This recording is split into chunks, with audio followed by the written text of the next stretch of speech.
I remember the cold shock of seeing the basement door locked tight behind me when I got home that day, after visiting my mother's grave. My own daughter-in-law whispered with a venom so thinly veiled, "She finally got what she deserved." Those words shattered something inside me that I didn't even know still existed. Today, I'm going to tell you something I never thought I would share. And if for even a second this feels familiar, I only ask that you like this video and subscribe. It will help me keep opening my heart. The morning started like every other morning for the past 15 years. I woke up in my small bedroom in Queens, the sounds of the city already alive outside my window, car horns, voices in Spanish and English mixing together, the distant rumble of the subway. The apartment smelled like the instant coffee my son Michael drank before rushing off to his job at the warehouse. He never said good morning anymore, just grabbed his thermos and left. I pulled on my worn cardigan, the navy blue one with the loose button I kept meaning to sew back properly. My hands weren't as steady as they used to be. The arthritis made simple tasks feel like mountains, but I had learned to push through pain.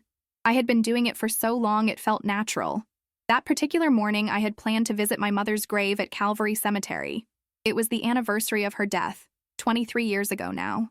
I still remembered her last words to me in the hospital. "Margaret, don't let them take advantage of your good heart." I should have listened to her then.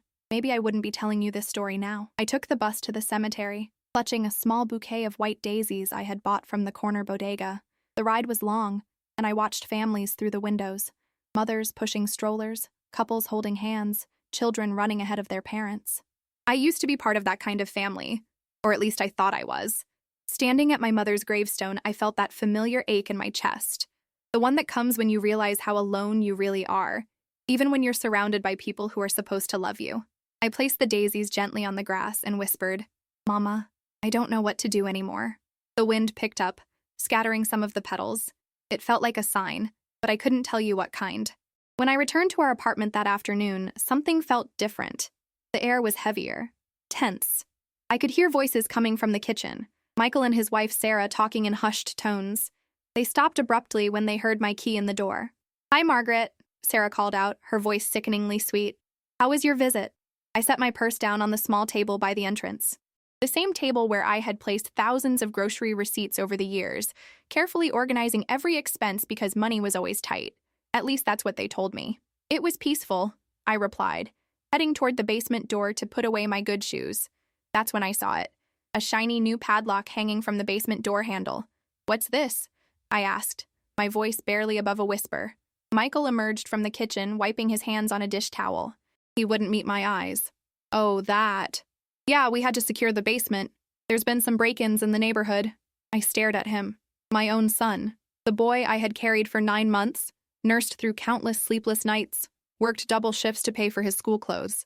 The man I had lent over $40,000 to over the years, money from my modest savings, my social security, even my small inheritance from my mother.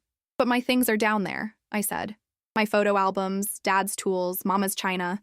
Sarah appeared beside Michael, and I saw something flash across her face, something cold and satisfied.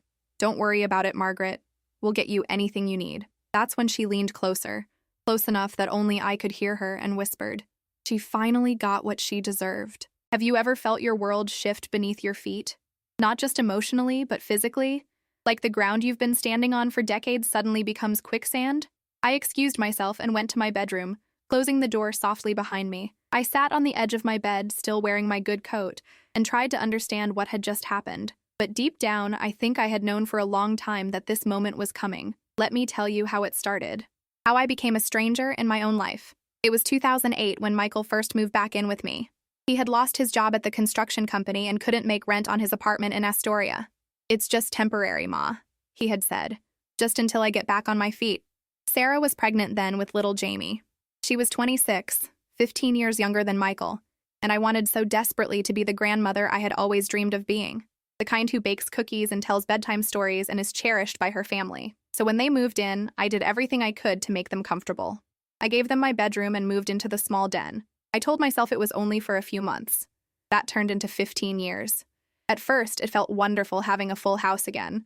The sound of a baby crying, the sight of tiny clothes hanging on the line, the smell of formula and baby powder. I threw myself into being helpful. I woke up for the middle of the night feedings when Sarah was too tired. I did their laundry, cooked their meals, cleaned their messes. "You're such a blessing, Margaret," Sarah would say in those early days. "I don't know how other new moms do it without help like yours." But slowly, so slowly, I didn't notice it at first. Helping became expected. Then expected became demanded. Then demanded became taken for granted. When Jamie started walking, I was the one who child-proofed the apartment. When he got sick, I was the one who stayed up all night with him while Michael and Sarah slept. When he needed clothes, toys, books, I was the one who found the money in my tight budget. "Ma, can you watch Jamie tonight?" became a daily request. Not, "Would you mind?" or "Is it possible?" but "Can you?" As if my evenings belonged to them. As if my time had no value. The requests for money started small. $20 for gas, $50 for groceries, $100 for Jamie's daycare fees. Then Michael lost another job, and the requests became larger and more frequent. "Ma, we're really struggling here. Can you help us out with rent this month?" I would look at my bank statement, see my modest savings dwindling, and feel that familiar tightness in my chest. But how could I say no? This was my son, my grandson, my family. So I said yes, over and over and over again. I started skipping my own doctor's appointments because I couldn't afford the copays. I stopped buying new clothes, making do with the same 3 or 4 outfits. I learned to stretch a can of soup into 2 meals. I told myself it was temporary. They would pay me back. Things would get better. But they never did. By 2015, I had lent them nearly $30,000. Money I would never see again, though they still made promises. "As soon as this big opportunity comes through, Ma, we'll pay you back everything, with interest." The big opportunities never came through. What came through instead were more requests, more expectations, more ways for me to prove that I loved them. When Sarah decided she wanted to go back to school to become a dental hygienist, guess who paid for her tuition? When Michael wanted to start his own contracting business, guess who provided the startup capital? When they decided they needed a bigger TV, a newer car, a vacation to Disney World with Jamie, guess who found a way to make it happen? I cashed out my small 401k. I took out a reverse mortgage on the apartment. I sold my mother's jewelry piece by piece, telling myself each time that this would be the last sacrifice I would need to make. But there was always one more thing, one more crisis, one more opportunity that required just a little more help from good old Margaret. And through it all, I told myself that this is what families do. This is what love looks like. This is what being a good mother and grandmother means. Do you know what the cruelest part was? They made me believe I was lucky to have them. Not everyone would let their elderly mother live with them. Sarah would say when I dared to complain about feeling taken advantage of. "You're fortunate we're so patient with you." Patient. As if I was a burden they were graciously bearing instead of the person paying their bills and raising their child. "Ma, you're being too sensitive," Michael would say when I mentioned feeling unappreciated. "We include you in everything." But inclusion meant sitting quietly in the corner while they made decisions about our shared living space. Inclusion meant being invited to watch them open Christmas presents I had paid for, but receiving nothing in return except a card that said, "Thanks for everything, I guess." Inclusion meant being told to keep my voice down when I was on the phone with my few remaining friends because they were watching television. The worst part wasn't the money, though that hurt deeply. It wasn't even the lack of gratitude, though that cut like a knife. The worst part was the slow erosion of my dignity, the way I became invisible in my own home. Sarah would discuss my personal business with her friends while I sat right there, as if I couldn't hear. "Margaret's getting so forgetful lately. I have to remind her about everything." This wasn't true, but it didn't matter. The narrative had been established. I was the confused old woman who needed managing. Michael would make jokes about my age when his coworkers came over. "Don't mind my mom. She's from a different generation. You know how they are. How we are? You mean loyal, generous, willing to sacrifice everything for our children?" I started second-guessing myself constantly. Had I forgotten that conversation? Was I being too demanding when I asked for help reaching something on a high shelf? Was I imagining the eye rolls and heavy sighs when I entered a room? The gaslight began to feel normal. I apologized for existing. I made myself smaller and smaller until I practically disappeared. But even invisible people have breaking points. Mine came on a Tuesday in November. 3 weeks before that day, I found the basement locked. I had been feeling unwell for several days. Nothing dramatic, just tired, achy, a persistent cough that kept me awake at night. At 71, you learn to pay attention to these things. You know your body's warning signs. I asked Michael if he could drive me to the doctor. My appointment was at 2 o'clock, and the clinic was only 15 minutes away. "Can't today, Ma. I've got that job interview in Brooklyn. You could take the bus." The bus required 2 transfers and would take over an hour each way, in the rain, with my cough and aching joints. "What about Sarah?" I asked. "She's got school. You know that." I did know that. Sarah's classes were on Tuesday and Thursday afternoons, but this was one appointment, one favor. After years of favors I had done for them, maybe I could reschedule? I suggested weakly. Michael shrugged. "Up to you, Ma, but wasn't Dr. Martinez booked up for weeks when you made this appointment?" He was right. I had waited 6 weeks to see Dr. Martinez about my persistent cough. I couldn't wait another 6 weeks. So I took the bus. In the rain, coughing into a tissue that quickly became sodden, feeling every one of my 71 years as I climbed the steps of each bus, as I waited at each stop, as I struggled to read the small street signs through the foggy windows. Dr. Martinez was concerned about my cough. He ordered chest x-rays and blood work. "Mrs. Thompson," he said gently, "this could be nothing. But at your age, we need to rule out some serious possibilities." Serious possibilities. The words echoed in my mind during the long bus ride home. I thought about my mother, who had died of pneumonia that started with a cough just like mine. I thought about my father, whose lung cancer announced itself with the same persistent hack I was experiencing. I was scared. Truly scared. And I needed my family. When I got home, soaked from the rain and exhausted from the journey, Michael and Sarah were in the kitchen planning a weekend trip to Atlantic City with some friends. "How did it go, Ma?" Michael asked absently, not looking up from his phone. "The doctor ordered some tests," I said. "He's concerned about—" "That's great," Sarah interrupted. "Hey, do you think you could watch Jamie this weekend? We already put down deposits for the hotel." I stood there dripping rainwater on my own kitchen floor, still coughing, and realized that they hadn't really heard what I was trying to tell them. They had heard tests and translated it to, "Margaret is fine. What about our weekend plans?" That night, I called my sister Helen in Florida. We hadn't spoken in months because long-distance calls were expensive, and I had been carefully watching every dollar. "Margaret, is everything okay? You sound terrible." I broke down. Right there on the phone, I told her everything. The money I had lent and would never see again.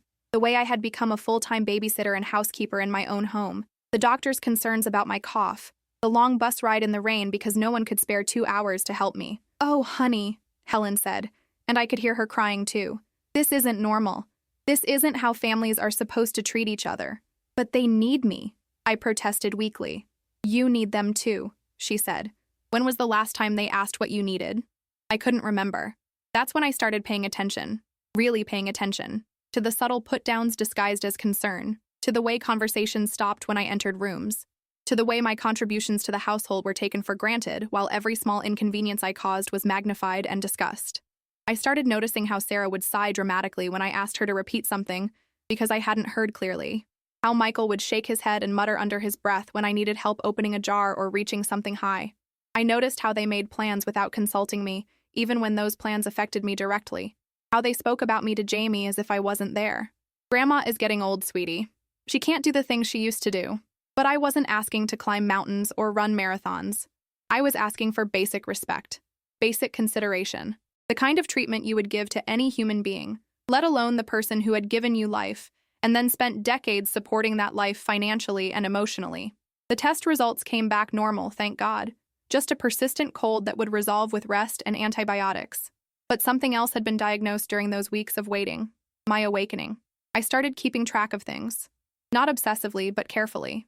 I wrote down every dollar I lent, every favor I did, every time I was asked to sacrifice my time, money, or comfort for their benefit. On the other side of the page, I wrote down what they did for me.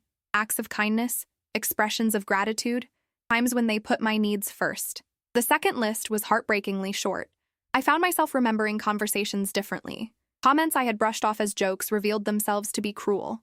Requests I had seen as temporary revealed themselves to be permanent expectations. "Margaret lives with us rent-free," I overheard Sarah telling her sister on the phone. "She really doesn't contribute much besides watching Jamie sometimes." Rent-free? In my own apartment that I had been paying for since 1987? While I handed over my Social Security check each month to help with household expenses? Watching Jamie sometimes? I had been his primary caregiver for 7 years. I got him ready for school every morning. I picked him up every afternoon. I helped with homework, made snacks, kissed scraped knees, told bedtime stories.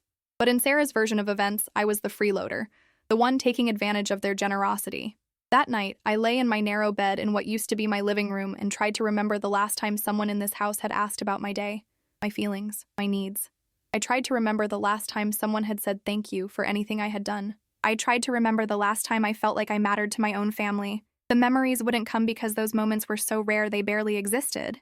That's when I understood that I wasn't living with family. I was living with people who saw me as useful, a built-in babysitter, a source of emergency funds, a convenient solution to their childcare and housing costs, but not as a person worthy of love and respect. The realization should have devastated me.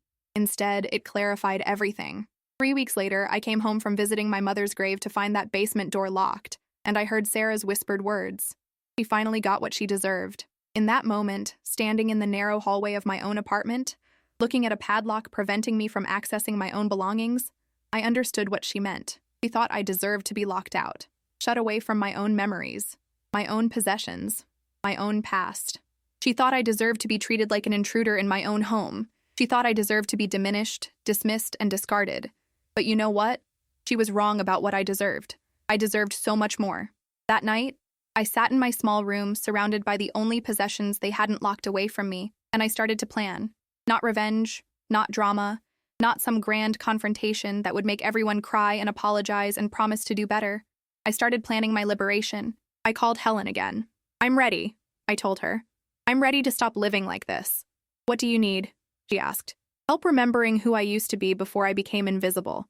"Do you remember that person? The one you were before you started accepting crumbs and calling it love? Before you started making yourself smaller to fit into spaces where you weren't really wanted?" I barely remembered her, but I was determined to find her again. The next morning, I did something I hadn't done in 15 years. I made breakfast for myself, just myself. 2 eggs, scrambled the way I liked them. Toast with real butter, not the margarine Sarah preferred because it was cheaper.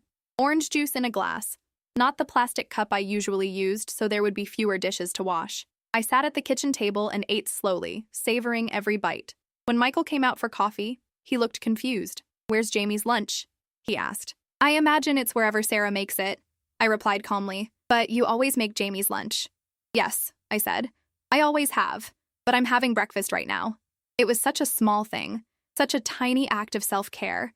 But Michael's reaction told me everything I needed to know about how far I had fallen in their estimation. He was genuinely confused by the idea that I might prioritize my own breakfast over their convenience. Sarah emerged from their bedroom 20 minutes later, hair still messy from sleep, and started frantically assembling a sandwich for Jamie while shooting irritated glances in my direction. "Margaret?" she said in that tone she used when she was trying to sound reasonable. "Could you take over here? I'm running late for class." "No," I said. "I don't think I can." She stared at me. "What do you mean you don't think you can?" "I mean, no. I'm having breakfast. Jamie is your son. You can make his lunch." The silence that followed was deafening. They had become so accustomed to my automatic compliance that my refusal literally didn't compute. "Are you feeling okay, Ma?" Michael asked. "You're acting strange." Strange. That's what they called it when I stopped prioritizing their needs over my own basic human dignity. "I feel fine," I said. Clearer than I've felt in years, actually. That evening, Jamie ran to me as soon as he got home from school, the way he always did. But instead of immediately launching into homework help and snack preparation, I sat down with him on the couch. "Tell me about your day, sweetheart," I said. "It was good, Grandma. We learned about butterflies. Did you know they taste with their feet?" "I did not know that," I said, smiling at his wonder. "What else did you learn?" We talked for 20 minutes. Really talked. About butterflies and best friends and his favorite color and whether he thought dogs dream. It was the most purely joyful conversation I had had in years. When Sarah got home, she found us still talking and laughing together. "Jamie, get your backpack. Homework time," she announced. "Can I finish talking to Grandma first?" he asked innocently. "Now, Jamie," she said firmly. Then, to me, "Margaret, he needs structure. You can't just let him sit around talking." But why couldn't I? Why was it more important for him to struggle through worksheets than to share his excitement about butterflies with someone who loved him? I was beginning to see how their rules had slowly erased not just my autonomy, but my relationship with my own grandson. That weekend, when Michael asked me to babysit so they could go to Atlantic City, I said no. "What do you mean, no?" Sarah asked. "I mean, I have other plans this weekend." This was true. I planned to go to the Queen's Museum, something I hadn't done in over a decade. I planned to have lunch at the little Greek restaurant I used to love. I planned to take a long bath and read a book without interruption. What plans? Michael demanded, as if I owed him an itinerary. Personal plans, I said.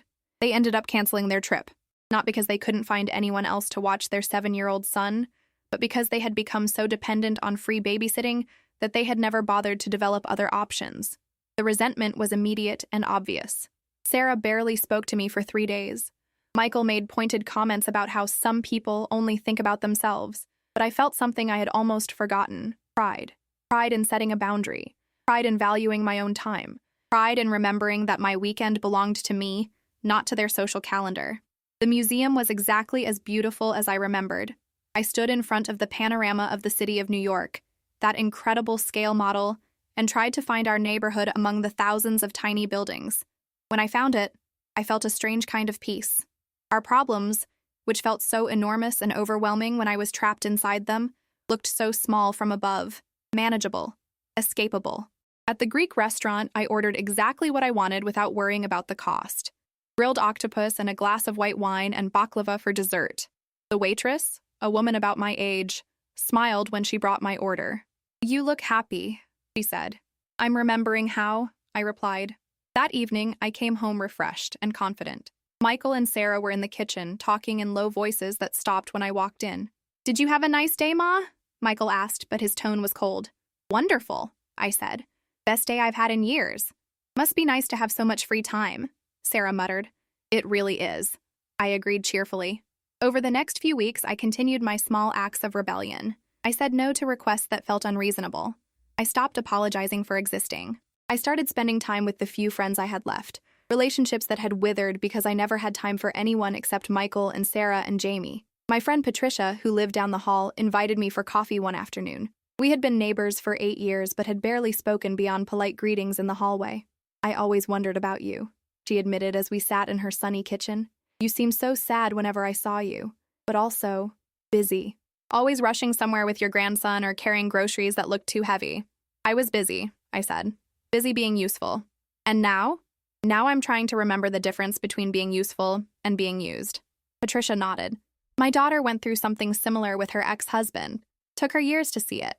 The way they make you feel grateful for tolerating you instead of grateful for all you do for them." That phrase hit me like a physical blow. Grateful for tolerating me. Yes, that's exactly how they had made me feel. As if their willingness to live in my apartment, spend my money, and accept my constant help was a gift they were giving me rather than a burden I was shouldering. A few days later, I was going through some old papers when I found something that stopped me cold.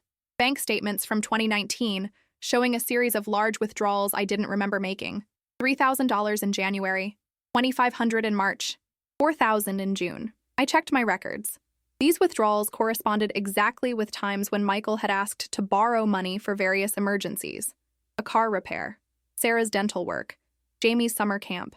But according to my bank statements, I hadn't written checks to them. I had made cash withdrawals. Large cash withdrawals that I definitely would have remembered making. With shaking hands, I searched through more statements. The pattern went back years. Dozens of withdrawals I didn't remember making, totaling tens of thousands of dollars. I sat on my narrow bed, surrounded by evidence that someone had been accessing my bank account without my permission. Someone who knew my PIN. Someone who had my trust. Someone who lived in my house and had ample opportunity to watch me enter my banking information. Someone who had been stealing from me while I worried about being too demanding when I asked for help opening a jar. That night, I couldn't sleep. I kept checking and rechecking the statements, hoping I was wrong. Hoping there was some explanation that didn't involve the people I loved most in the world systematically robbing me blind, but the evidence was undeniable. Over the past 5 years, approximately $60,000 had been withdrawn from my account in amounts and on dates that didn't match my memory or my records. $60,000. More than twice my annual income. Money that could have secured my future, paid for healthcare emergencies, or simply allowed me to live with dignity in my old age. Gone, stolen, by my own family.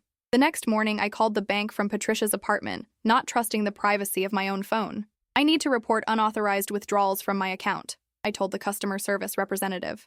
"How long ago did these occur?" she asked. "Over several years. Many transactions." "Ma'am, for unauthorized transactions, we typically need to receive reports within 60 days of the statement date." My heart sank. "So there's nothing you can do?"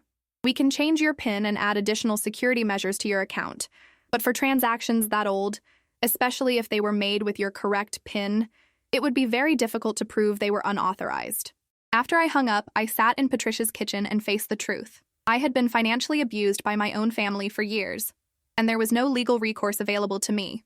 The money was gone, my trust was shattered, and I was living with people who had been systematically stealing from me while making me feel guilty for asking for basic respect. "What are you going to do?" Patricia asked gently. "I don't know," I admitted, "but I can't keep pretending this is normal. I can't keep making excuses for them." "Do you have anywhere else to go?" That was the question, wasn't it? At 71, with my savings depleted and my credit damaged by the reverse mortgage they had convinced me to take out, where exactly could I go? But then I remembered something my mother had told me years ago, when I was struggling through my divorce. "Margaret, sometimes the scariest thing and the right thing are the same thing." I was scared. Terrified, actually. But I was also clear about what needed to happen next. That evening, when Michael asked me to stay late with Jamie because he and Sarah wanted to go to a movie, I said no. "Come on, Ma, it's just 2 hours." I said no. "Why are you being so difficult lately?" Sarah demanded. "It's like you don't want to help your own family." I looked at her. This woman who had been living in my apartment for 15 years without paying rent, who drove a car I had helped buy, whose education I had funded, who had been accessing my bank account without permission and stealing thousands upon thousands of dollars. And she was calling me difficult for refusing to babysit. "Sarah," I said calmly, "can I see you in the kitchen for a moment?" She followed me, clearly expecting another conversation about household logistics. Instead, I placed the bank statements on the table between us.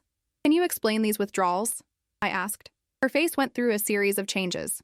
Confusion, recognition, fear, defiance. "I don't know what you're talking about," she said finally. $60,000, Sarah. Withdrawn from my account over 5 years. Withdrawals I didn't make. Maybe you forgot. You're getting older, Margaret. Sometimes older people forget things. The gaslighting was immediate and automatic. Even caught red-handed with evidence of theft, her first instinct was to make me doubt my own reality. "I didn't forget," I said quietly. "You've been stealing from me." "Stealing?" Her voice rose indignantly. "After everything we've done for you, all the times we've helped you, taken care of you, included you in our lives, and this is how you repay us?" The audacity was breathtaking. She was actually making herself the victim in a situation where she had been robbing an elderly woman. "What exactly have you done for me?" I asked. The question seemed to stump her. She opened and closed her mouth several times before finally saying, "We let you live here. We include you in our family. Do you know how many people would kill to have what you have?" "What I have," I said slowly, "is an apartment that I've been paying for since before you were born. What I have is a grandson I've been raising while you go to school and socialize. What I have is $60,000 less savings than I should have because you've been stealing from me for years." "It wasn't stealing," she exploded. "It was borrowing. We always planned to pay you back." "With my own money?" Michael appeared in the kitchen doorway. "What's all the yelling about?" I turned to face my son, my firstborn, the child I had rocked to sleep and cheered at Little League games and worked 2 jobs to support. "Did you know?" I asked him. "Know what?" I showed him the bank statements. He looked at them, looked at Sarah, looked back at me. His face told me everything I needed to know. "Ma," he began, "it's not what you think." "What do I think, Michael?" "You think we were taking advantage of you, but we were just managing your finances, making sure the money was going to family needs instead of waste. Waste. He thought my money was going to waste if I spent it on myself. So you decided to manage my finances without telling me, by taking money from my account without my permission." "You would have said yes if we had asked," Sarah interjected. "But you didn't ask, because we knew you would worry. We were protecting you from stress." The lies kept coming, each one more insulting than the last. They had stolen from me to protect me. They had deceived me because they cared about me. They had violated my trust and autonomy for my own good. "I want you out of my apartment," I said quietly. The silence that followed was deafening. "Ma," Michael said finally, "you don't mean that." "I want you out of my apartment," I repeated. "Both of you, by the end of the month." "You can't do that," Sarah shrieked. "This is our home too. We have rights. This is my apartment. I am the only person on the lease. You have no rights here except the ones I have given you, and I am taking them back." "What about Jamie?" Michael asked, playing what he thought was his ace card. My heart broke a little at his name. My sweet grandson, who had no part in his parents' betrayal but would suffer for it. "Jamie is welcome here any time, with supervision, but his parents are not." "You can't separate a child from his parents," Sarah was screaming now. I'm not separating anyone from anyone. I'm asking you to leave my home. After everything we've done for you. After everything you've done to me, I corrected. That's when Michael played another card. Ma, if you kick us out, you'll never see Jamie again. Is that what you want? To lose your grandson over money? The threat was clear. Comply or lose the person you love most in this family. But I had already lost so much. My dignity, my autonomy, my financial security, my sense of reality. I wasn't going to lose myself too. Michael, I said, if you use your son as a weapon against his grandmother, you'll be proving that I'm making the right decision. You're making a mistake, he said. A huge mistake. We're the only family you have. No, I said. You're the family I had. The family that stole from me and lied to me and made me feel grateful for abuse. I don't need that kind of family. They stormed out that night, taking Jamie with them to stay at Sarah's sister's place in the Bronx. The apartment felt strange without the television blaring and footsteps overhead and dishes piling up in the sink. It felt quiet. It felt peaceful. It felt like home. The next few weeks were difficult, not just emotionally but practically. They refused to come back for their belongings, leaving me surrounded by their abandoned possessions like artifacts of a life I no longer wanted to remember. They also refused to return my house key, so I had to pay for a locksmith and new locks. The expense stung, given my depleted savings, but it was worth it for the security. Jamie called me twice, both times in tears. Grandma, why can't I come home? This will always be your home, sweetheart, I told him. But your parents need to find their own place to live. Mommy says you don't love us anymore. Those words nearly broke my resolve, but I knew that letting them come back would only teach them that theft and manipulation worked, that I could be pushed to any limit and would eventually fold. I love you more than you can imagine, I told him. Sometimes loving someone means setting boundaries so you can take better care of yourself and them. I knew he was too young to understand, but I hoped that someday he would. Helen called me every few days to check in. How are you holding up? Some days are harder than others, I admitted, but even the hard days feel different now. Different how? The pain is clean now. It's grief for what I lost, but it's not the constant humiliation of what I was enduring. A month after they moved out, I got an unexpected visitor. Patricia from down the hall knocked on my door with a concerned expression. Margaret, there's a man downstairs asking the doorman about you. Says he's your son, but he seemed agitated. My heart rate picked up. What did he want? Not sure, but I thought you should know. 20 minutes later, Michael was at my door. Not knocking, pounding. Ma, open up. We need to talk. I looked through the peephole. He was alone, but his face was red with anger. What do you want, Michael? Let me in. This is ridiculous. You can't keep hiding from your own family. I'm not hiding from anyone. I asked you to leave my home and you left. This is insane, Ma. Sarah's pregnant. We need help with Jamie and the new baby. Pregnant. They were bringing another child into this dysfunction, another weapon they could use to manipulate me. Congratulations, I said through the closed door. Congratulations? His voice pitched higher. That's all you have to say? We need money for doctor visits, for baby stuff, for a bigger place. And there it was. The real reason for his visit. They needed more money. I don't have money to give you, Michael. What do you mean you don't have money? You get Social Security. You have the reverse mortgage payments. The fact that he knew the details of my income while claiming innocence about the stolen withdrawals told me everything I needed to know about how long and how carefully they had been monitoring my finances. I have enough money to take care of myself. I don't have money to support 2 adults and 2 children. We're your family. Family doesn't steal from each other. We never stole anything. We borrowed from money that was going to be ours anyway when you die. The callousness of that statement, the casual acknowledgement that they saw me as a resource to be harvested, took my breath away. When I die, I said slowly, whatever I have left will be Jamie's, not yours, his, and only if he maintains a relationship with me that isn't based on financial extraction. I heard him kick my door. Actually kick it. You can't do that. You can't cut us out. Watch me. He pounded on the door a few more times, then left, but not before shouting loud enough for the whole hallway to hear. You're going to die alone. Is that what you want? To die forgotten and alone because you're too stubborn to forgive your own family? The threat was designed to terrify me.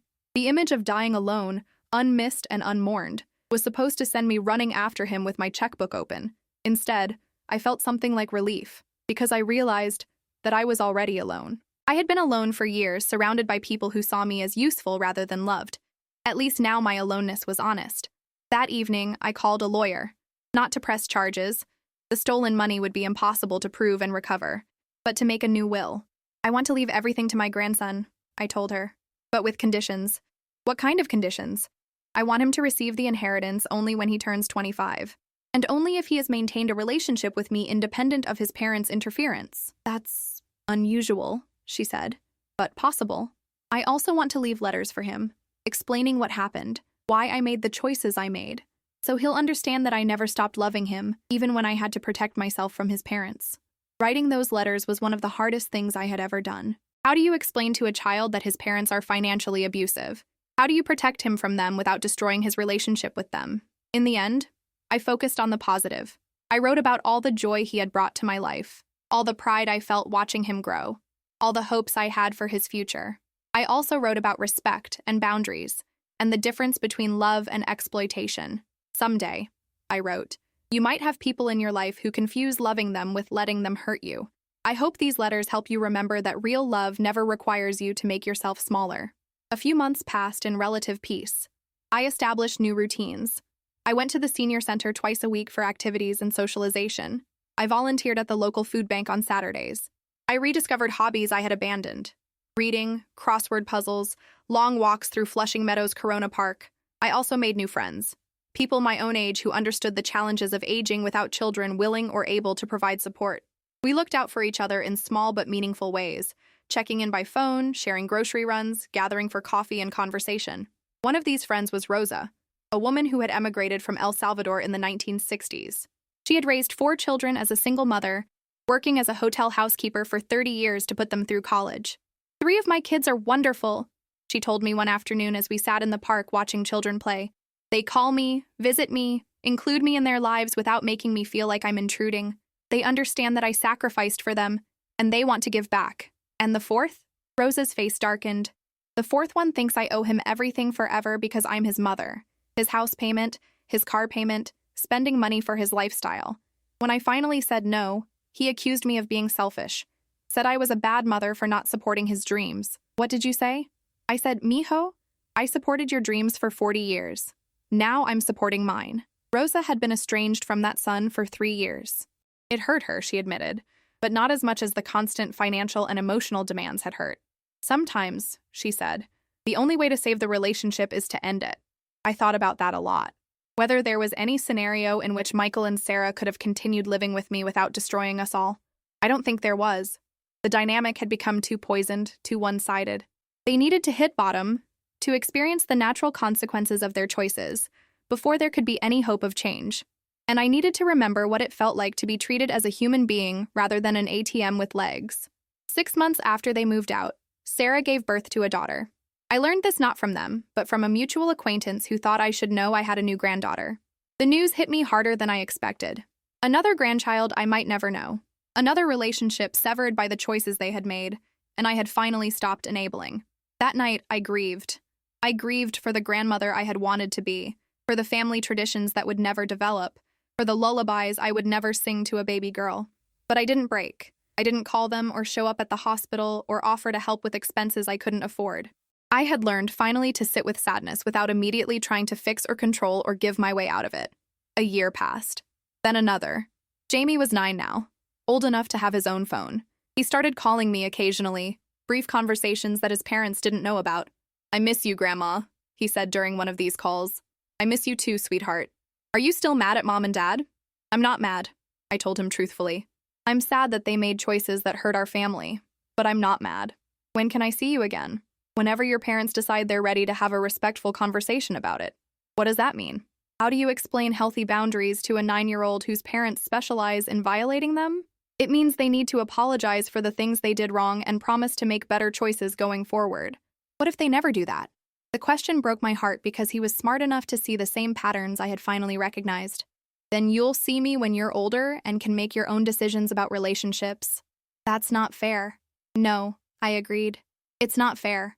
A lot of things about this situation aren't fair, but sometimes we have to choose between what's fair and what's healthy. These conversations sustained me, but they also worried me. I could hear the confusion in Jamie's voice, the way he was trying to make sense of adult problems that had no child-appropriate explanations. I worried about what stories he was hearing at home, what kind of narrative his parents were constructing to explain my absence from their lives. I worried about the financial stress they must be experiencing without my contributions to their lifestyle. Most of all, I worried about the new baby, growing up in a household that was probably even more chaotic and unstable than the one Jamie remembered. But worrying without the ability to control outcomes was a skill I was learning to develop. Just because I loved them didn't mean I could save them. Just because they were struggling didn't mean I was obligated to rescue them. Those were hard lessons for someone who had spent decades believing that love meant endless sacrifice. On my 75th birthday, I did something unprecedented. I threw myself a party. My friends from the senior center came, along with Patricia and her husband, Rosa and her 3 good children, and a few other neighbors who had become important to me over the past few years. We ate cake and played games and told stories and laughed until my stomach hurt. Several people made toasts about my kindness, my resilience, my determination to create a good life despite difficult circumstances. To Margaret, Rosa said, raising her glass of punch, who proves it's never too late to choose happiness over habit. It was the best birthday I had experienced in decades. Not because of gifts or elaborate planning, but because I was surrounded by people who genuinely enjoyed my company and expected nothing from me except friendship. Later that evening, as I was cleaning up party debris, my phone rang. An unknown number. Hello? Hi, Grandma. My heart leaped. Jamie, how did you get this number? I remembered it from when I was little. Are you okay? I heard people talking and laughing in the background. I had a birthday party, I told him. Oh. His voice was small. I forgot it was your birthday. That's okay, sweetheart. You're 9 years old. You're not responsible for remembering adult birthdays. Mom and Dad forgot too. I wasn't surprised, but it still stung. 15 years of remembering every birthday, anniversary, and milestone in their lives, and they couldn't be bothered to acknowledge mine. How are you doing? I asked, changing the subject. Okay, I guess. We moved again. Dad lost his job at the warehouse. This was the 3rd move and 4th job loss since they had left my apartment. The instability I had worried about was manifesting exactly as predicted. I'm sorry to hear that. Grandma? Why don't you live with us anymore? The question I had been dreading and preparing for. Because your parents and I had some disagreements about money and respect, and we couldn't work them out. Was it because of the money they took from you? My breath caught. What do you know about that? I heard them fighting about it. Dad said you were being dramatic, but Mom said you found out about the bank stuff and that's why you made them leave. So he knew. This 9-year-old child knew more about the reality of the situation than his parents had given him credit for. Yes, I said simply. That was part of it. Was it wrong? What they did? Another impossible question with no easy answer. What do you think? I asked.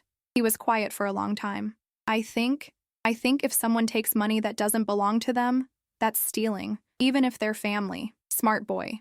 Too smart for his own good in this situation. I love your parents, I told him, but loving someone doesn't mean you have to let them treat you badly. Do you love me? More than you could ever imagine. Then why don't you let them treat you badly so we can all live together again? And there it was. The child's logic that saw sacrifice as love and boundaries as abandonment. Because, I said carefully, if I let people treat me badly, I become sad and angry and sick. And when I'm sad and angry and sick, I can't be the best grandmother to you. But you could still see me every day. Yes, but I wouldn't be able to really enjoy our time together because I would be too upset about other things. He digested this. So you chose to be happy instead of to see me. The way he phrased it made it sound terrible. Selfish. Like I had prioritized my own comfort over our relationship, but that wasn't what had happened. I chose to be healthy, I said, so that when we do get to spend time together, it can be really good time. Quality time. When will that be? I don't know, sweetheart, but I hope it's soon. After he hung up, I sat in my quiet kitchen and wondered if I was making the right choices, whether my boundaries were protecting my well-being or just perpetuating the family's dysfunction. But then I remembered what my life had been like before I set those boundaries. The constant anxiety about money, the exhaustion from endless demands, the way I had shrunk smaller and smaller until I barely existed in my own life. I thought about my mother's advice. Don't let them take advantage of your good heart. I thought about Rosa. Sometimes the only way to save the relationship is to end it. I thought about the party I had just hosted, surrounded by people who valued me for who I was, rather than what I could provide. I was happier now. Healthier, more authentically myself than I had been in decades. That had to count for something. 2 more years passed. Jamie was 11 now, calling me more frequently and for longer conversations. He was also asking harder questions. Grandma, Dad wants to know if you'll lend him money to start another business. What did you tell him? That I would ask you. But I told him I didn't think you would say yes. Why did you tell him that? Because you're smarter now about money stuff. Smarter. What an interesting way for a child to frame my boundary setting. What kind of business? I asked, mostly out of curiosity. Something with cars. He wants to flip cars and sell them for profit. Michael had never shown any particular knowledge of or interest in automobiles. This sounded like another get-rich-quick scheme that would require initial capital he didn't have, and expertise he couldn't acquire. What do you think about that idea? I asked Jamie. I think Dad isn't very good at business. The brutal honesty of children. Have you told him that? No. You're not supposed to tell your parents when you think they're making bad decisions. Why not? Because they get mad and say you don't understand because you're just a kid. He was learning the same lessons I had learned, that truth-telling in dysfunctional families is discouraged and punished. Jamie, I said carefully, do you feel like you have to take care of your parents' feelings? What do you mean? Do you feel like you can't say what you really think because it might upset them? Long pause. Sometimes. That must be hard. Yeah. His voice was small. Sometimes I wish I could just be a kid and not worry about money and grown-up problems. My heart broke for him. He was experiencing the same premature adultification that I had subjected myself to, feeling responsible for problems he hadn't created and couldn't solve. You should be able to just be a kid, I told him. But who will take care of the grown-up problems if I don't worry about them? The grown-ups will. That's their job. But what if they can't? What if they can't? There was the fear underlying everything, that the adults in his life were fundamentally inadequate, and that he needed to compensate for their failures. It was the same fear that had driven me to enable their financial irresponsibility for so many years. Then they'll figure it out or ask for appropriate help from other adults, I said. But it's not your job to fix your parents' problems. Is that why you don't help them anymore? Because it's not your job. Part of it, I said. But also because helping them wasn't actually helping them.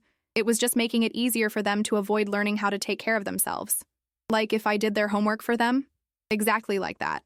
But you always used to do things for them. Yes, I did. And I was wrong to do that.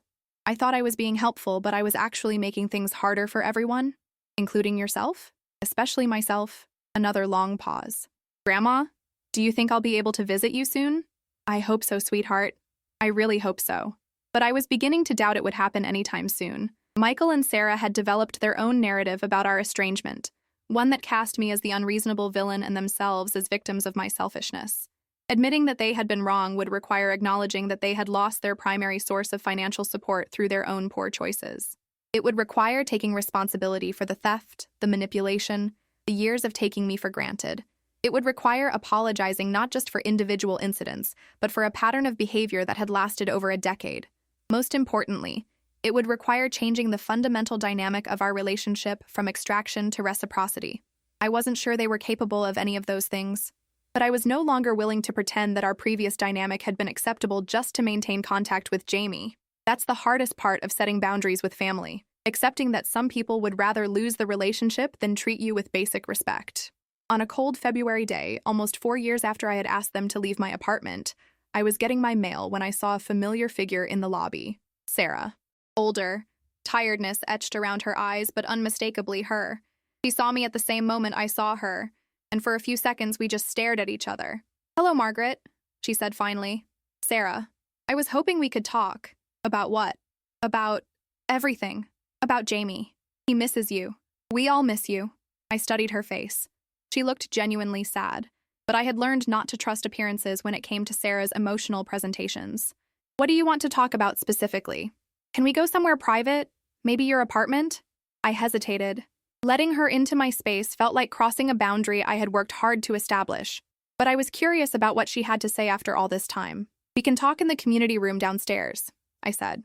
The community room was a small space with uncomfortable chairs and fluorescent lighting, used mostly for building meetings and children's birthday parties. We sat across from each other at a folding table, and I waited.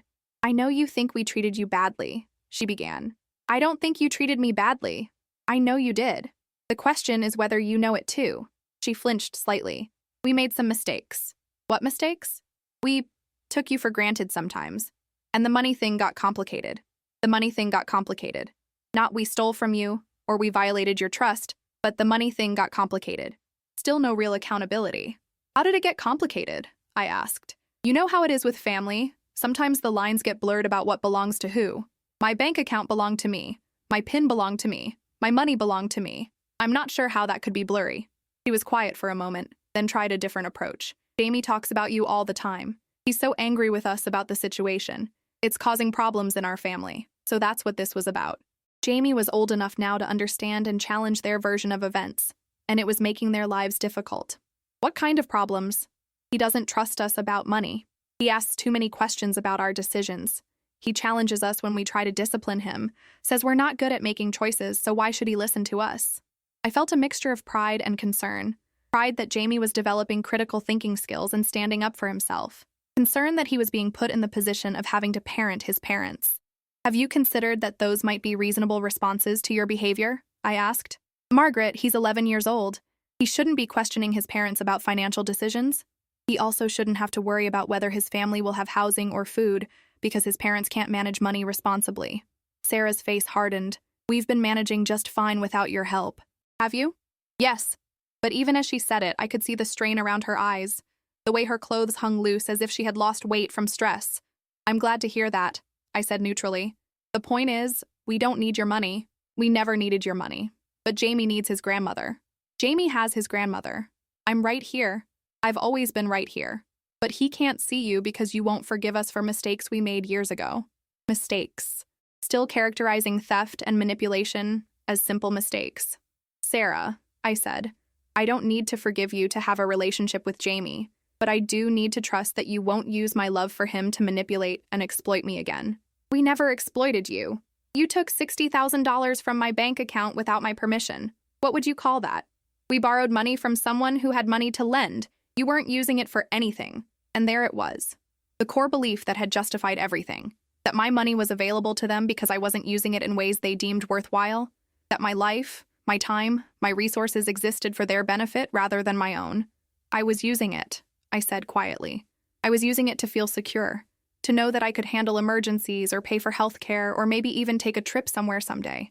I was using it to sleep at night without worrying about being homeless in my old age. But you could have asked us. We would have taken care of you. With what money? The money you stole from me? She had no answer for that. What do you want, Sarah? I want things to go back to the way they were, when we were all family. The way they were was unsustainable. It was making me sick and teaching Jamie that love means allowing yourself to be used. So what do you want? An apology? Fine. I'm sorry. We're sorry. Can we move on now? The apology was resentful, performative, designed to check a box rather than acknowledge real harm. What are you sorry for, specifically? For taking money without asking properly. Without asking properly. Not for taking it at all. Just for not asking the right way. And for making you feel unappreciated. Making me feel unappreciated. Not for actually being unappreciative. Just for making me feel that way. I don't understand what you want me to say. I want you to understand what you did. To take real responsibility for it. To demonstrate that you've learned something and won't do it again. How am I supposed to demonstrate that? By changing your behavior. By treating me like a human being with my own needs and boundaries instead of like a resource that exists for your benefit. But how do I prove I've changed if you won't give me a chance? It was a reasonable question, actually. How do you rebuild trust with someone who has repeatedly violated it? Start by paying me back, I said. What? Start paying me back the money you took. Not all at once, but consistently. $50 a month, $100 a month, whatever you can afford. Show me that you acknowledge the debt and are committed to making it right. We don't have money to pay you back. That's why we needed the money in the first place. Then get jobs that pay better. Or get second jobs. Or reduce your expenses. Figure it out the way other adults figure it out. We have jobs. Then you have income. Use some of that income to pay back the money you stole. We have bills. We have expenses. We have children. I had expenses too. I had the expense of supporting 3 extra people for 15 years. I had the expense of paying for your education, your cars, your vacations, your emergencies. And I managed it on a fixed income while you were stealing additional money from my savings. She was getting angry now, the victim facade slipping. Fine, we'll pay you back. $50 a month starting next month. And what about the other changes? What other changes? Treating Jamie like a child instead of a confidant. Managing your own financial crises instead of looking for bailouts. Speaking to me with respect instead of entitlement. I do treat you with respect. You've been in this conversation for 15 minutes and haven't once asked how I'm doing, what my life has been like, whether I'm healthy or happy or struggling with anything. You've only talked about what you want from me. She opened her mouth to protest. then seemed to realize I was right. "How are you doing?" she asked stiffly. "Better. Much better, actually. I have friends now, hobbies, peace of mind. I sleep well at night and don't constantly worry about money. I feel like myself again for the first time in years." That's good. It is good. And I'm not willing to give it up to go back to the way things were.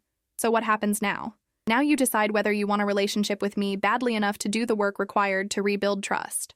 What kind of work? The payment plan we just discussed.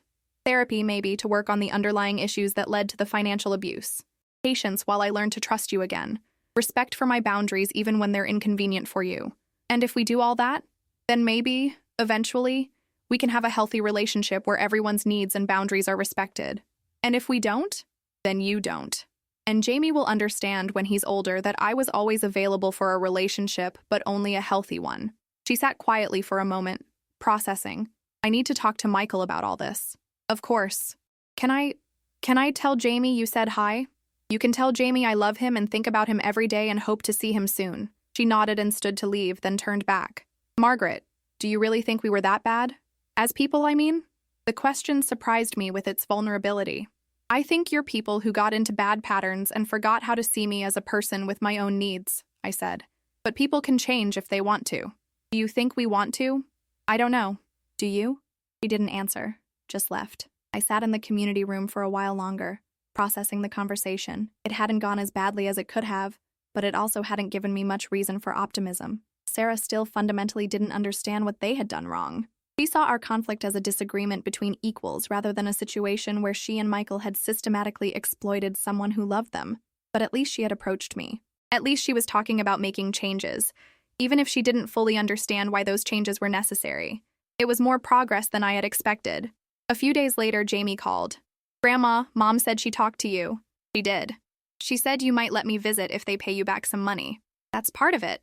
How much money do they owe you?" I hesitated.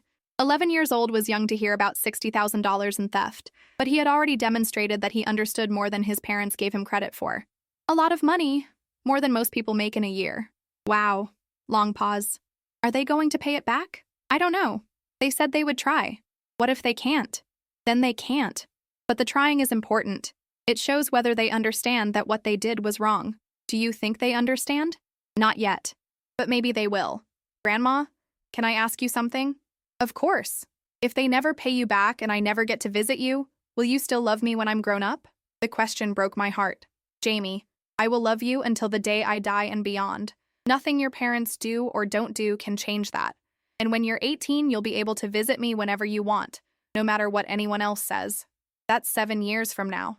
I know. That's a long time. It is a long time. But I'll wait. What if you die before then? Another heartbreaking question from a child who had learned too young that adults don't always keep their promises. Then you'll know that I loved you and was proud of you and wanted the best life possible for you. How will I know that? Because I've written you letters. Lots of letters. And when you're old enough, you'll get to read them. What do they say? They say everything I want you to know about how much you mean to me and what I hope for your future.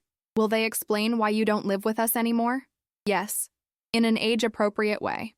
What does that mean? It means I'll tell you the truth, but in a way that doesn't make you feel like it's your fault or that you need to fix anything. It's not my fault? Oh, sweetheart, no. None of this is your fault.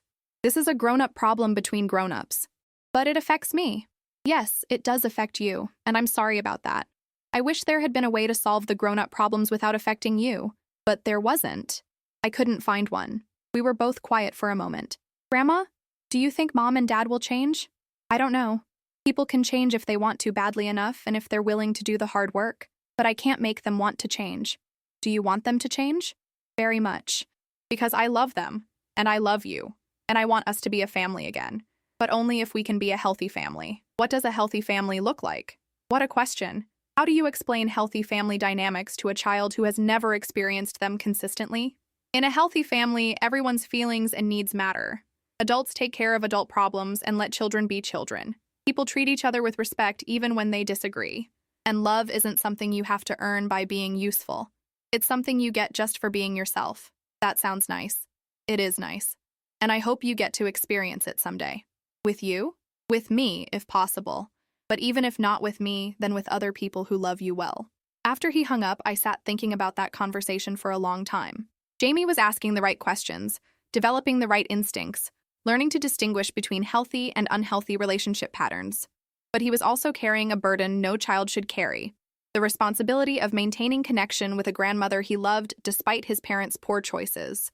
I hoped my boundaries were teaching him something valuable about self-respect and healthy relationships.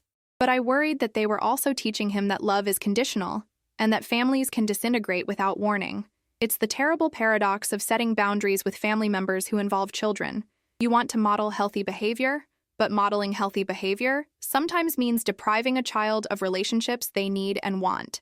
There are no perfect choices in situations like these, only choices that align with your values and that you can live with long-term. I chose to believe that Jamie would be better served in the long run by seeing someone stand up for themselves than by watching me continue to be exploited. But it was a choice that carried a high emotional cost. 3 months after our conversation, Sarah made the first payment. $50, as promised, deposited directly into my bank account. She also sent a brief text. First payment. Jamie wants to know if he can call you this weekend. It was such a small gesture, but it felt significant. Not just the money, though, that mattered as a symbol of acknowledgement and commitment, but the fact that she had followed through on something she had promised, and the fact that she was allowing Jamie to have direct contact with me instead of using him as a bargaining chip. I texted back, "Payment received. Jamie can call anytime." When he called that weekend, I could hear the excitement in his voice. "Grandma, Mom made the first payment.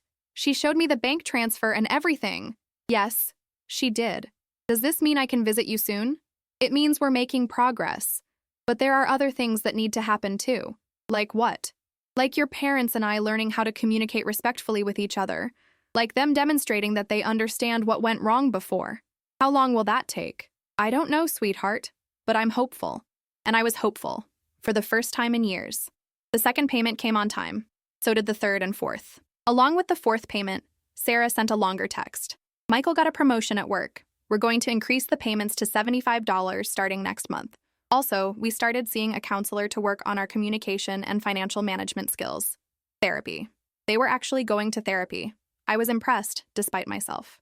Therapy required admitting that there were problems to work on, and it required ongoing commitment and vulnerability. It suggested that they were taking this seriously. The increased payments continued for several more months. Along with each payment, Sarah sent brief updates. Michael's job was going well. They had moved to a bigger apartment. Jamie was doing great in school. The baby was healthy and happy. She also started asking about my life. How was my health? What was I doing for fun? Did I need anything? The questions felt awkward at first, like she was reading from a script, but gradually they began to feel more natural. In November, almost 6 months after our conversation in the community room, I received an unexpected text from Michael. "Mom, Sarah, and I have been talking with our therapist about what happened between us. We'd like to meet with you if you're willing. We want to take full responsibility for our mistakes and talk about how to move forward."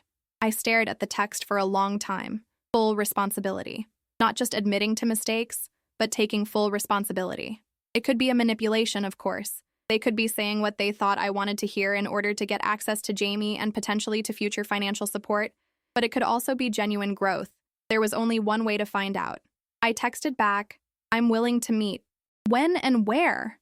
We arranged to meet at a coffee shop in neutral territory, not in their neighborhood or mine, but somewhere halfway between. I arrived early and claimed a quiet corner table, ordering a cup of tea and trying to calm my nervous anticipation. What if this was a trap?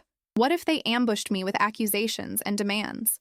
What if they brought Jamie and tried to use him emotionally against me? But they arrived alone, both looking older and more subdued than I remembered. Michael had gained weight and lost some hair. Sarah looked tired, but also more mature somehow. Less of the bratty entitlement I remembered. They sat across from me, and we all looked at each other uncertainly for a moment. "Thank you for meeting with us," Michael said finally. "Thank you for asking respectfully," I replied. "Mom," he continued, "Sarah and I have been working with our therapist to understand what happened between us and why our relationship broke down so completely." I waited. "We realize now that we treated you terribly. Not just the money thing, though that was the worst of it, but the way we constantly expected you to prioritize our needs over yours, the way we took you for granted, the way we made you feel like a burden instead of appreciating all the sacrifices you made for us." Sarah nodded. "I said some really cruel things to you over the years, things I justified by telling myself you were being too sensitive or demanding. But looking back, you were never demanding. You barely asked for anything for yourself. You asked for respect, Michael said, and basic consideration, and we acted like those were unreasonable requests. I felt tears prickling behind my eyes. This was what I had needed to hear for so many years. Not just an apology, but evidence that they understood the scope of what they had done. The money was the most obvious problem, Sarah continued, but our therapist helped us see that it was really about power and control. We had gotten used to treating you like you existed for our benefit, like your role in the family was to support us financially and emotionally without expecting anything in return. That's not how healthy families work, Michael added. And it's not how we want to raise our kids. We're not just sorry, Sarah said. We're embarrassed, ashamed, really. When we describe our behavior to the therapist, we can barely believe we acted that way towards someone we love. I took a shaky breath. It hurt, I said simply. It hurt so much and for so long, and I kept thinking it would get better, but it just got worse. We know, Michael said. We can see that now. We couldn't see it then because we were so focused on our own problems, our own stress, our own needs. But we can see it now. What changed? I asked. Sarah and Michael looked at each other. A few things, Sarah said. Jamie's questions, for one. The older he gets, the more he challenges us about why you're not in our lives. And he's old enough now that we can't give him vague answers about grown-up disagreements. He knows we did something wrong, and he's angry with us about it. Also, Michael said, trying to manage without your help forced us to face some truths about our financial habits and our general ability to adult. We had gotten so dependent on your support that we never really learned how to handle crises on our own. The first year after we moved out was really hard, Sarah admitted. We had to learn how to budget, how to prioritize expenses, how to make tough choices about what we could and couldn't afford, things we should have learned in our 20s. But it was good for us, Michael added quickly.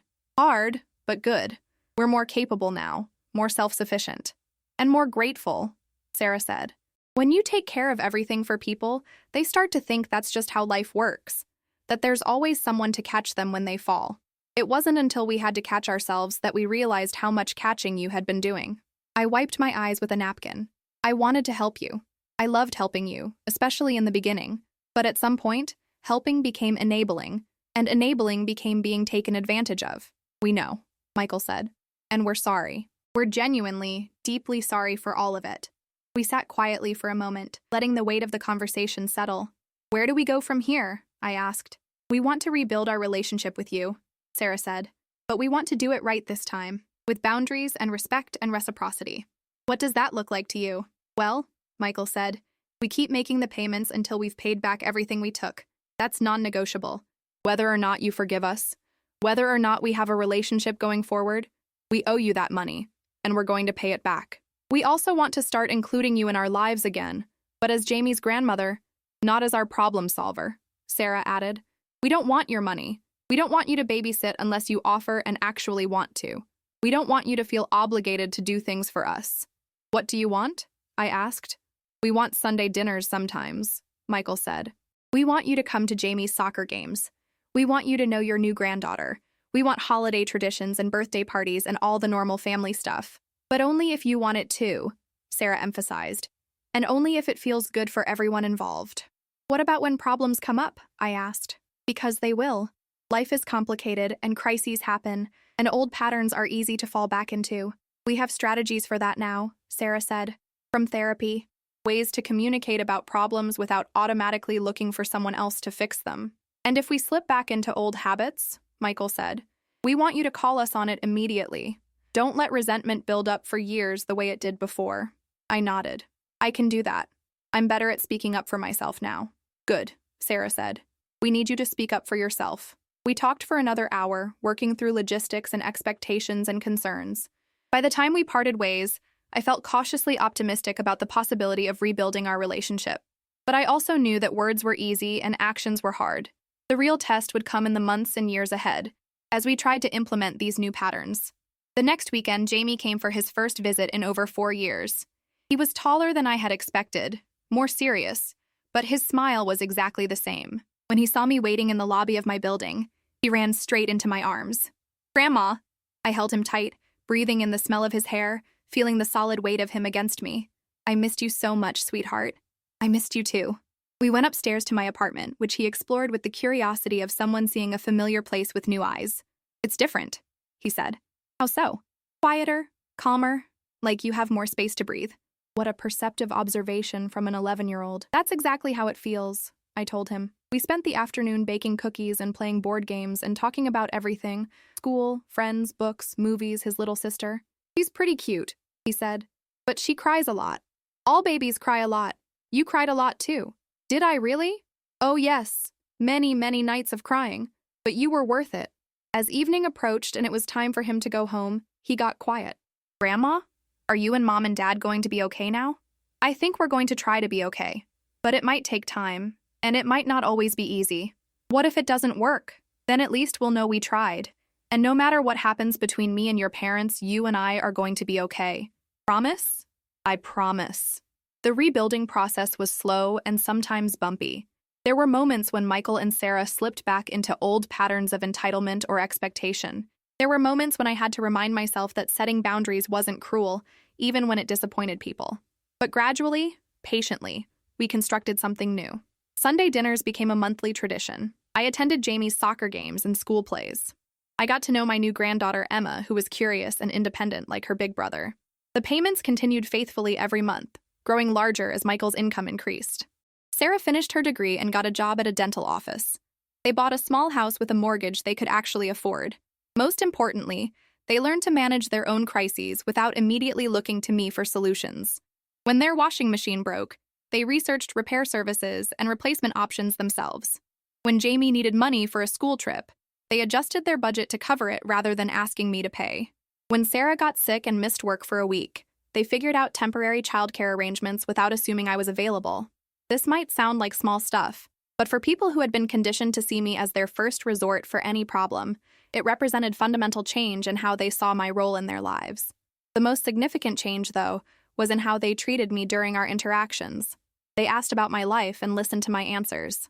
They thanked me for things that had previously been taken for granted. They respected my no when I said it without guilting or arguing. When I mentioned that I was thinking about taking a cruise with some friends from the senior center, Sarah immediately offered to pet sit my plants instead of questioning whether I should be spending money on travel. When I said I couldn't babysit one weekend because I had other plans, Michael said no problem and arranged alternative childcare without making me feel guilty. These small courtesies, which should be basic human decency, felt revolutionary after years of being treated like unpaid help rather than a beloved family member. 2 years after our coffee shop reconciliation, the debt was fully repaid. Michael handed me the final payment in person, along with a letter. "What's this?" I asked. "Just read it when you get a chance." Later that evening, I opened the letter. "Mom," it began, "I can never fully express how sorry I am for the years of pain we caused you. Not just the financial abuse, though, that was the worst of it, but the emotional abuse, too. The way we made you feel invisible in your own home, the way we prioritized our wants over your needs, the way we treated your love like it was something we were entitled to rather than something we should treasure. You gave me life, and then you spent decades supporting that life in every way possible. You deserved gratitude and respect and care in your old age. Instead, we gave you stress and exploitation and loneliness. I know that paying back the money doesn't undo the harm we caused, but I hope it's a start. I hope it shows you that we understand the seriousness of what we did and that we're committed to being better. You are an amazing mother and grandmother, and I'm lucky that you didn't give up on us completely. I promise to spend the rest of my life proving that your faith in us was worth it. With love and gratitude, Michael, P.S. Sarah and I have started a college fund for Jamie and Emma. We want them to have the educational opportunities you gave us, but we want to be the ones providing those opportunities. You've done enough, more than enough." I cried reading that letter. Not sad tears, but healing tears. The tears of a wound finally being cleaned and bandaged properly after years of infection. 6 months later, Jamie turned 13. For his birthday party, he requested that we have it at my apartment because he wanted to show his friends the photo albums I kept of his childhood. "Grandma has pictures of me from when I was a baby," he told his friends proudly. "She used to take care of me all the time when I was little." As I watched him pointing out photos and telling stories, I realized that he held no resentment about our years of separation. He understood in his teenage way that adult relationships are complicated, but that love can survive even serious conflicts. At the end of the party, after his friends had gone home, Jamie came and sat next to me on the couch. "Grandma?" "Yes? Thank you for not giving up on us, even when Mom and Dad were being stupid." I laughed at his characterization. They weren't being stupid exactly. They were being people who had gotten into bad habits and needed to learn better ones. But you didn't have to wait for them to learn. No, I didn't. Why did you? I thought about how to answer that. Because I love you, and I love them, even when I don't like their behavior, and because I believe people can change if they really want to. Do you think they really changed? What do you think? He considered this seriously. I think they're different now. More responsible, I guess, and more grateful. They say thank you for things they never used to thank you for. They do, and they don't just assume you'll help with stuff anymore. They ask nicely, and they're okay if you say no. That's true too. So yeah, I think they changed, but it took a long time. Good things usually do take a long time. He nodded sagely, as if this was wisdom he would file away for future use. Now, as I sit here telling you this story, it's been 5 years since Michael and Sarah moved out of my apartment. 3 years since our reconciliation. Jamie is 15, Emma is 7, and I am 81 years old. Our family isn't perfect. We still have occasional disagreements and misunderstandings, but we have something we didn't have before: mutual respect. Michael and Sarah make their own decisions and live with the consequences. I offer advice when asked and support when appropriate, but I'm not their safety net for every crisis. They include me in their lives because they want to, not because they need something from me. And I participate because it brings me joy, not because I feel obligated. When I visit them, I'm treated as an honored guest rather than unpaid help. When they visit me, they contribute to the meal and help with cleanup without being asked. Most importantly, they have taught their children, by example now, not just words, that love involves treating people well, not just feeling fond of them. Jamie and Emma say please and thank you automatically. They ask before borrowing anything, even small things. They offer to help with tasks instead of assuming someone else will handle everything. They are learning to be considerate, responsible people because their parents are modeling those qualities now. I'm proud of the family we've become, not because it's perfect, but because it's honest. We acknowledge problems instead of ignoring them. We work through conflicts instead of letting resentment fester.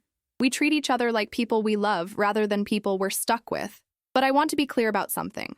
This outcome was not guaranteed. There's an alternate version of this story where Michael and Sarah never took responsibility for their behavior, where they continued to see me as unreasonable and themselves as victims, where they used Jamie as a weapon to try to force me back into compliance. If that had happened, I would still be okay. Lonely sometimes, sad about the relationship I couldn't have with my grandchildren, but fundamentally okay. Because I learned something crucial during those years of separation. My worth doesn't depend on other people's recognition of it.